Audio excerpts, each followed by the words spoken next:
इस महामारी को देखते हुए SEAT इंस्टीट्यूट आपके लिए लाइव ऑनलाइन क्लास लेकर आया है, क्योंकि लोग सबसे ज़्यादा जागरूक हो रहे हैं ऑनलाइन क्लास को लेकर। क्योंकि ऑनलाइन क्लास से उनको ये कंफर्टेबल रहता है कि उन्हें कहीं आना जाना नहीं पड़ता है, जिससे उनके टाइम की भी बचत होती है और पैसे की भी बचत हो रही है। और ऑफलाइन से बेस्ट वो ऑनलाइन क्लास लेकर सेटिस्फाइड हो रहे हैं, क्योंकि ऑनलाइन क्लास उन्हें मिलती है लाइव ट्रेनिंग, जिससे वो फिजिकली बहुत अच्छी रिपेयरिंग कर सकते हैं, फिजिकली सारी चीज़ें वो देख सकते हैं और फिजिकली उन्हें कर पाते हैं। इससे आप घर पर रहकर समय और पैसे की बचत करके एक टेक्निकली हाथ का हुनर सीखकर अपने बिजनेस को और आगे तक बढ़ा सकते हैं। और अधिक जानकारी के लिए आप स्क्रीन पर दिए गए नंबर पर कॉल करें। कुछ लोगों को डाउट होता है कि क्लास ऑनलाइन बेस्ट है या ऑफलाइन। जैसे कि मैंने आपको पहले ही बताया, लोग सबसे ज़्यादा लाइव ऑनलाइन क्लास में इसलिए जागरूक हो रहे हैं क्योंकि उन्हें जो क्लास मिलती है वो लाइव क्लास होती है। तो लाइव क्लास जो होती है वो ऑफलाइन की तरह होती है, तो जिससे उन्हें जब ऑफलाइन की तरह सारी फैसिलिटी मिल जाती है और जिससे उनके पैसे की और समय की भी बचत हो जाती है, तो इसलिए लोग ज़्यादा से ज़्यादा ऑनलाइन क्लास में जागरूक हो रहे हैं, जिससे आप ऑफलाइन से बेस्ट कर सकते हैं और समय और पैसे की बचत भी कर सकते हैं। तो इस वीडियो में हम आपको जो जानकारी देने वाले हैं वो स्कीमेटिक डायग्राम को हम समझाएंगे आपको। यदि आप एक बेस्ट इंजीनियर बनना चाहते हैं तो आपको स्कीमेटिक डायग्राम का नॉलेज होना चाहिए, और स्कीमेटिक डायग्राम को समझने के लिए आपको बेसिक इलेक्ट्रॉनिक का नॉलेज होना चाहिए कि बेसिक इलेक्ट्रॉनिक में जो कंपोनेंट होते हैं उनका क्या डिनोटिंग लेटर होता है और क्या सिग्नल होता है। सभी कंपोनेंट का एक ही डिनोटिंग लेटर सिग्नल होता है इंटरनेशनल लेवल पर। तो ये सारी चीज़ें हम समझेंगे। यदि आपको ये चीज़ें समझ में आती हैं तो आप स्कीमेटिक पर बहुत अच्छा काम कर सकते हैं। और यदि आपको स्कीमेटिक समझ में आ जाता है तो आप किसी भी मोबाइल की किसी भी प्रकार की फॉल्ट फाइंडिंग को बड़ी आसानी से सॉल्व कर सकते हैं। स्कीमेटिक की हमें आवश्यकता इसलिए और पड़ती है क्योंकि पीसीबी में जितने भी कंपोनेंट और आईसी हैं उनका आपस में किस तरह कनेक्शन है और यह सप्लाई किन किन कंपोनेंट और आईसी से होकर जाती है। तो चलिएगा, स्कीमेटिक से पहले हम बेसिक इलेक्ट्रॉनिक को समझते हैं कि किस कंपोनेंट का क्या डिनोटिंग लेटर और सिग्नल है। तो मैं आपसे सबसे पहले कहना चाहूँगा कि यदि आप हमारे चैनल पर पहली बार आए हैं तो आप चैनल को सब्सक्राइब कीजिएगा, क्योंकि इस प्रकार के वीडियो हमारे चैनल पर हमेशा अपलोड होते रहते हैं। जब भी हम कोई भी नया वीडियो अपलोड करेंगे तो उसका नोटिफिकेशन आपको सबसे पहले मिल जाएगा। इस वीडियो को आप अपने दोस्तों को भी शेयर कीजिएगा, जिससे ज़्यादा से ज़्यादा लोगों तक यह इन्फॉर्मेशन पहुँच सके। वीडियो देखने के बाद आप कमेंट जरूर कीजिएगा, जिससे हम और भी आगे नए नए वीडियो लाते रहें। यदि आप हमें कोई भी एडवाइस देना चाहते हैं वीडियो में, यदि आप चाहते हैं कि सर इस पर कोई वीडियो बनाइएगा, तो आप हमें कमेंट में लिखिएगा। मैं उस टॉपिक पर आपको वीडियो बना के जल्दी से जल्दी दूंगा। चलिएगा, इससे पहले मैं स्कीमेटिक को समझने से पहले बेसिक इलेक्ट्रॉनिक को हम समझ लेते हैं कि ये जो मैंने आपको सभी कंपोनेंट हैं, component, denoting letter, unit, signal कि ये नाम दिखा रखे, जिससे स्टेप बाय स्टेप हम आपको कंपोनेंट का क्या डिनोटिंग लेटर है, क्या सिग्नल है, क्या यूनिट है बताने वाले हैं। तो कंपोनेंट में सबसे पहले रजिस्टर।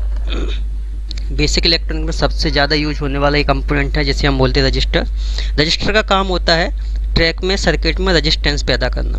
तो ये डिनोटिंग लेटर रजिस्टर को हम जो डिनोट करते हैं वो आर से डिनोट करते हैं। सर्किट में जहाँ पर आर लिखा होगा वो रजिस्टर के लिए होगा, और ये रहता है यूनिट मतलब ओम।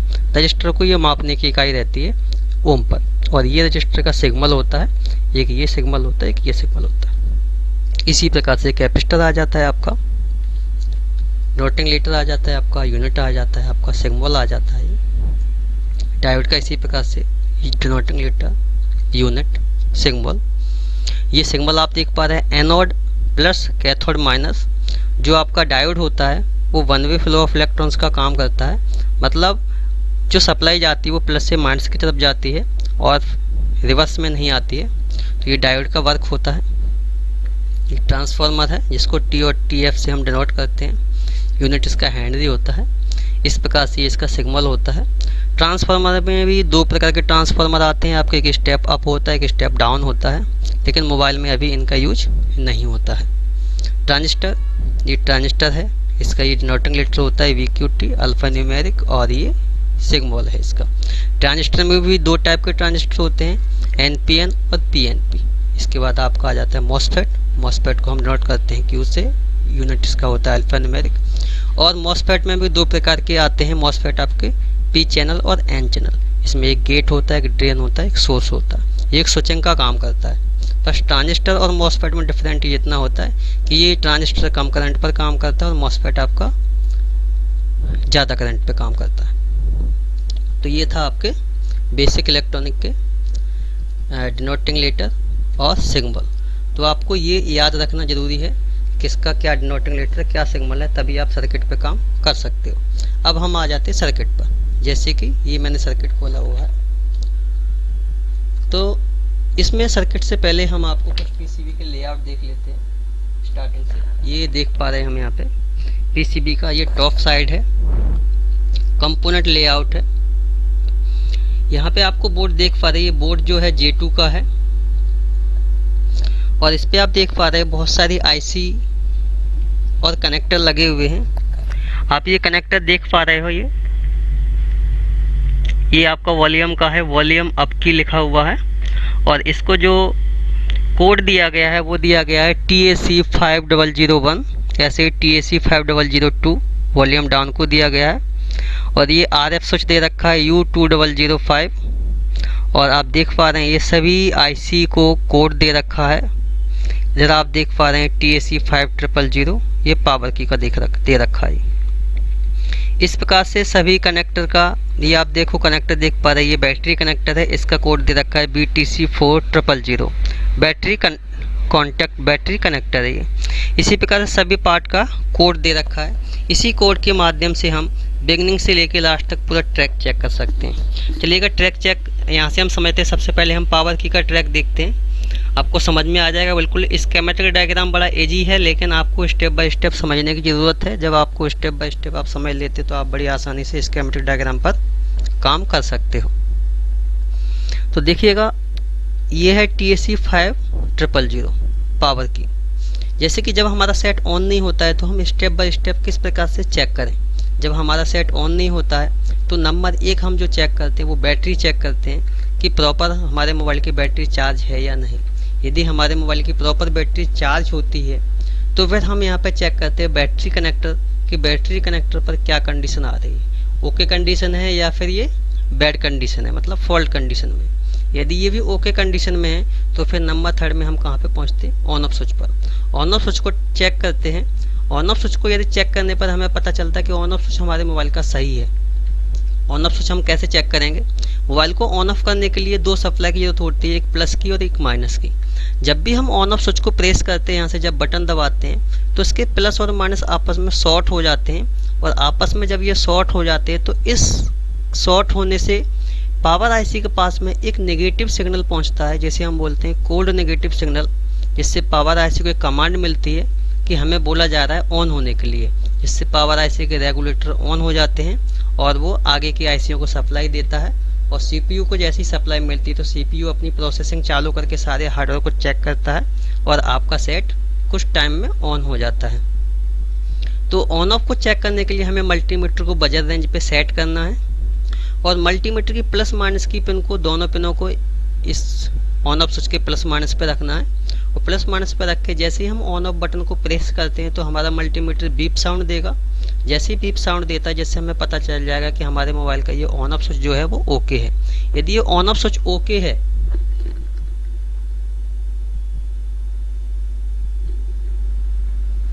यदि हमारे मोबाइल का ये ऑन ऑफ स्विच ओके है तो फिर हमें इसके बाद आगे की प्रोसेस करना होता है, वो हमें चेक करना होता है इसका ट्रैक। तो ट्रैक चेक करने के लिए हमें कैसे करना है कि ये ट्रैक जो ऑन ऑफ स्विच का ट्रैक जा रहा है ये कहाँ, यहाँ से स्टार्ट होकर कहाँ पर ख़त्म होता है। तो चलिए ऐसे हम कैसे चेक करेंगे। तो सबसे पहले हमें क्या करना है, TAC 5000 जो आप देख पा रहे हैं इस कोड को हमें नोट करना है। TAC 5000 कीबोर्ड से हमें कंट्रोल के साथ में F दबाना है। जैसे ही कंट्रोल के साथ में हम F दबाते हैं तो ये हमारा ये फाइंडर की विंडो ओपन हो जाती है। यहाँ पे हमें लिखना है TAC और 5000। इंटर जैसे ही हम करेंगे तो यहाँ पे देखिएगा ये एक डायग्राम आपको दिखाई दे रहा है। ये स्टेप बाय स्टेप बता रहे हैं प्रोसेस की कैसे चेक करना है। हम अपने अकॉर्डिंग चेक करके आपको बताते हैं कैसे चेक करना है स्कीमेटिक के द्वारा। तो हमें ये इस पे आ चुके हैं। यहाँ पे देखिएगा ये बोल रहा है सबसे पहले mobile phone does not power on. यदि मोबाइल ऑन नहीं हो रहा है तो बैटरी को चेक करें, ठीक है। यदि बैटरी ख़राब है तो बैटरी को चेंज करें। यदि ओके है तो पावर ऑन स्विच को प्रेस करें। यदि पावर ऑन स्विच प्रेस करने पर सेट साउंड कर रहा है, वाइब्रेशन कर रहा है, तो फिर डिस्प्ले कनेक्टर को चेंज करें। इस प्रकार से ये बता रहे हैं। यदि हमारा सेट डेड है तो हमें कैसे ऑन ऑफ स्विच की ट्रैक की सप्लाई चेक करना है वो हम देखते हैं। तो TSC 5000 पर हम एक बार और एंटर करेंगे तो आप यहाँ पे देख पा रहे हैं ये। इसको थोड़ा हम जूम कर लेते हैं। यहाँ पे हम कंट्रोल दबाएंगे और प्लस दबाते हैं। ये देखिए थोड़ा जूम हो रहा है, ऐसे आप भी जूम कर सकते हो।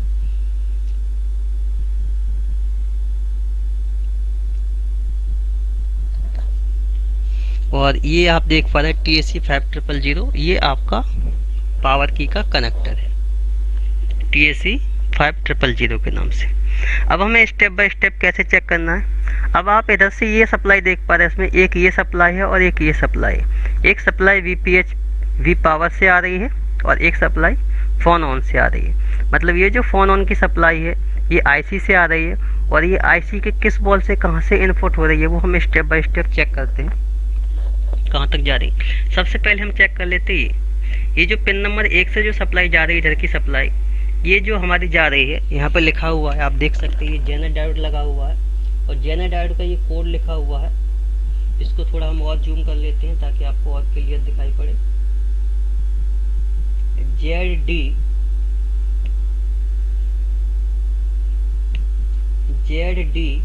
5015, इस कोड को हम कॉपी करते हैं और ये देखते हैं कि पीसीबी में ये कहाँ पर ये कंपोनेंट लगा हुआ है।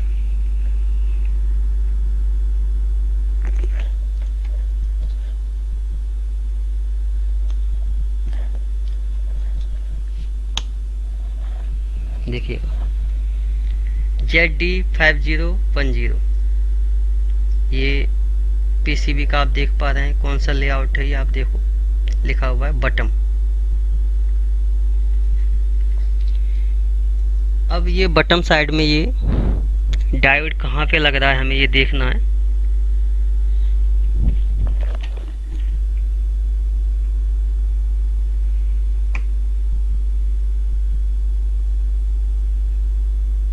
थोड़ा हम इसे और जूम करते हैं।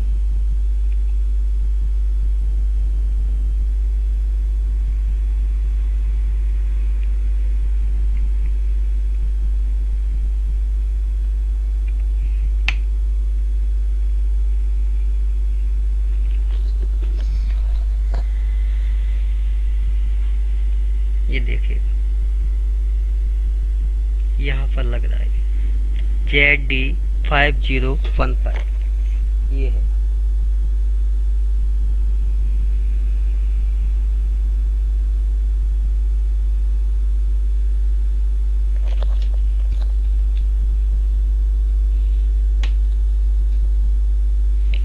ये तो यहाँ से हमें इस डायोड को चेक करना है कि ये ख़राब है। यदि ये ख़राब है तो हमें इसको रिप्लेस कर देना है।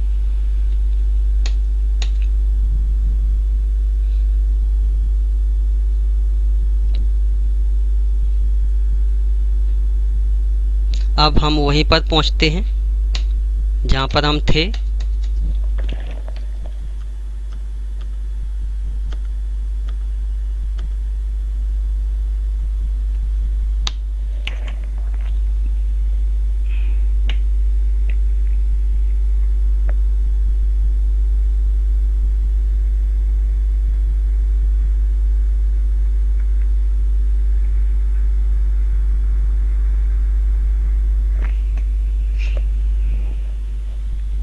ये जेनर डायोड। इसके बाद हमारा ट्रैक जाता है आगे कैपेसिटर पर, जहाँ पे लिखा है C5020। इसको भी हम चेक करते हैं कि ये कहाँ पर दिया है पीसीबी पर।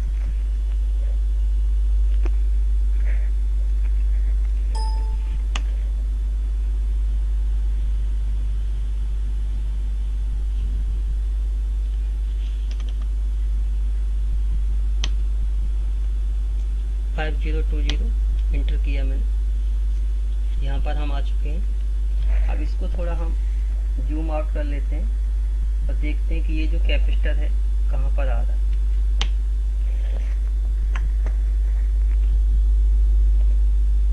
देखिए ये आ रहा है बैटरी कनेक्टर।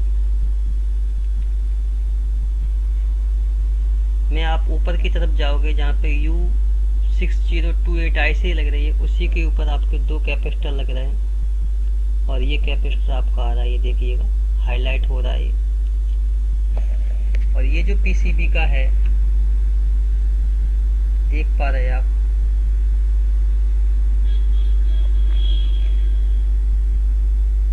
लेवल 3 का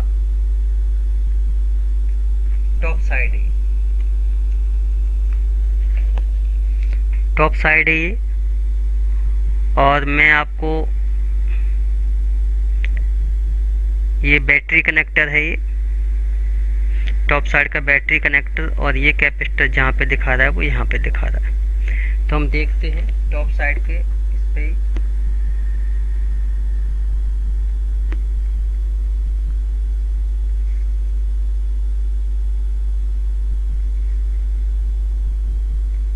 ये देखते हैं टॉप साइड ही,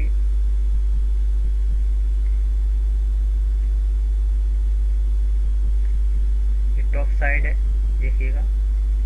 अब मैं आपको दिखाता हूँ बैटरी कनेक्टर, ये रहा बैटरी कनेक्टर आपका। और बैटरी कनेक्टर में यहाँ पर आप देख पा रहे हैं ऊपर की तरफ, देखिएगा मैं आपको दिखाऊं, बैटरी कनेक्टर ये आप ऊपर की तरफ देख पा रहे हैं, यहाँ पर ये लगा हुआ है आपका कैपेसिटर।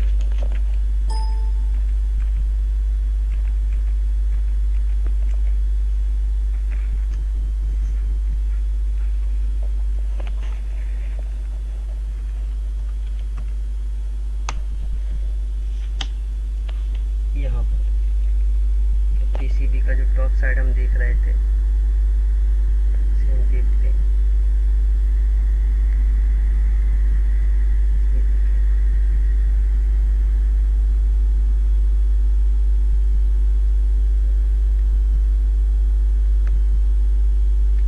इस प्रकार से, और आगे की तरफ आप देख पा रहे हैं R5003 रजिस्टर लगा हुआ है ये।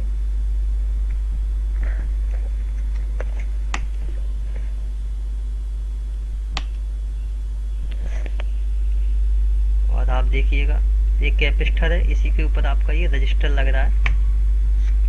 और इसके बाद हमारा ये ट्रैक जा रहा है फोन ऑन। ये देखिए कि फोन ऑन का हमारा ट्रैक कहाँ पर जा रहा है, देखिए फोन ऑन, पावर ऑन। और ये कौन सी IC है आप देखिएगा, U4001 पावर IC है ये। और पावर IC के ये C1 बॉल पर ये हमारा ट्रैक जा रहा है। तो यदि यहाँ से सप्लाई नहीं आ रही है हमारी रजिस्टर तक, कैपेसिटर, जेनर डायोड तक यदि सप्लाई नहीं आ रही है, तो इसका मतलब यहाँ IC से आउट नहीं हो रही है, तो ये IC का फॉल्ट होगा। हम IC को यहाँ से रिवॉल्व करके चेंज कर सकते हैं। यदि हमने ये पूरी लाइन चेक कर ली है, प्रॉब्लम तब भी सॉल्व नहीं हो पाई है, फिर हम इधर आ जाते हैं IC के नंबर 2 पॉइंट पर। हमारा जो ट्रैक जा रहा है वो जा रहा है R5038। R आप देख पा रहे हैं रजिस्टर का ये नोटिंग लेटर है, और ये आप देख पा रहे हैं ये रजिस्टर का सिग्नल है। इसी प्रकार से ये आप देख पा रहे हैं ZD जेनर डायोड का डिनोटिंग लेटर है, और ये सिग्नल है। ये कैपेसिटर C डिनोटिंग लेटर है कैपेसिटर का, और ये सिग्नल है। तो यहाँ पे हम आज देख लेते हैं ये रजिस्टर हमारा कहाँ पर आ रहा है PCB में। देखिए ये आ रहा है बैटरी कनेक्टर के आसपास ही हमें ये सारे कंपोनेंट मिल रहे हैं पावर की वाले। ये ट्रैक भी हमारा सही है, सप्लाई यदि यहाँ पर नहीं आ रही है तो फिर हम जाएंगे VPH V पावर। अभी जितने भी न्यू हैंडसेट आ रहे हैं उन सारे हैंडसेटों में अभी जो DC to DC converter IC आ रही है, ये इसको बहुत सारे लोग चार्जिंग प्रोटेक्शन IC के नाम से भी जानते हैं। इस IC के बाद से जो लाइन जाती है, इस IC से जो आउटपुट होकर लाइन जाती है उसे हम बोलते हैं VPH V पावर लाइन। और जो इस IC से पहले की लाइन जो होती है, जो बैटरी कनेक्टर से इस आईसी में इनपुट तक होती है वो कहलाती है वी बैट लाइन। तो ये वीपीएच वी पावर लाइन है, डीसी टू डीसी कन्वर्टर के बाद की लाइन है। डीसी टू डीसी कन्वर्टर से ये आउटपुट हो रही है लाइन, तो इसे हम वीपीएच वी पावर के नाम से जानते हैं। इस प्रकार से आपको ये सीखने को मिला कि कैसे ऑन ऑफ फंक्शन जो है कैसे काम करता है और ये ऑन ऑफ की सप्लाई कहाँ कहाँ से होकर जाती है। इस प्रकार से यदि आपको डायग्राम का नॉलेज होता है तो आप अपने मोबाइल में आ रही किसी भी प्रकार की हार्डवेयर की प्रॉब्लम सॉल्व कर सकते हो। चलिएगा नेक्स्ट वीडियो में फिर मिलते हैं, तब तक के लिए धन्यवाद।